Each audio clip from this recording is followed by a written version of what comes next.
If there's a spider to be killed on the wall at night, there's a question of manhood if you don't kill the spider.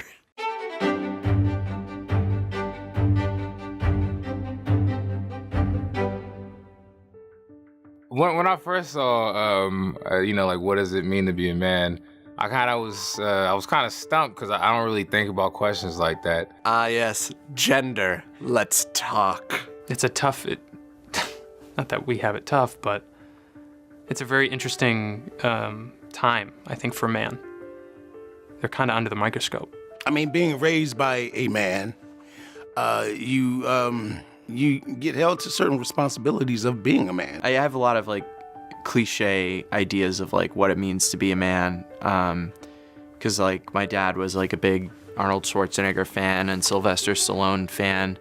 And you get this idea of what a man is supposed to be, holds his emotions in, is very strong, is the man of the house. And now as I get older, it's like all that stuff's just taught. From a very young age, we start to tell boys, no, you can't cry. No, you have to feel this way. You have to act a certain way. You have to look a certain way. You have to be a man. Like if you get hurt on the field, like so what? Like go worry about that later. Like you're a man, man up. Like go hard, get the next tackle, like get the next interception. In college, like all we did was lift weights.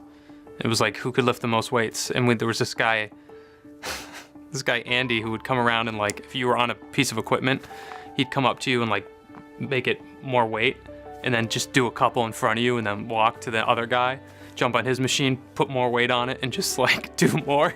I think that men have heart attacks because their emotions go inward as opposed to outward. Suicide rates of men are almost twice as high as females because we are told to hide our emotions. We can't seek help. We have to be strong. We have to handle things ourselves. And that's where the problems become damaging. We have a lot of things working in our favor, but we have to be able to recognize and acknowledge what isn't so we can help and grow. I can't cry around other people, you know what I'm saying? It's just my thing, but those crying times are very, it's essential to, keeping yourself together. It's almost like you're washing something away and it's nurturing you to come back even stronger.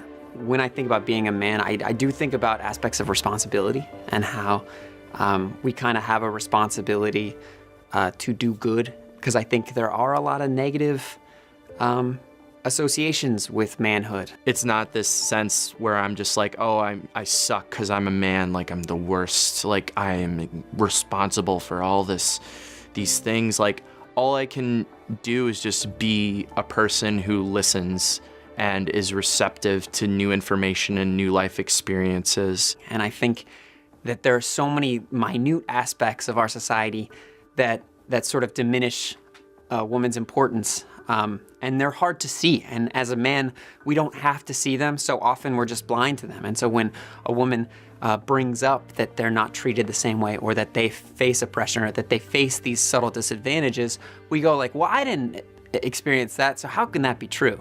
What is the statement? Empathy is the hardest for those in power. I feel like that's very telling. The definitions of manhood must change if society is truly going to progress and evolve. I think people are people. I don't see myself any better or any worse because we're all trying to get along, What more could you say?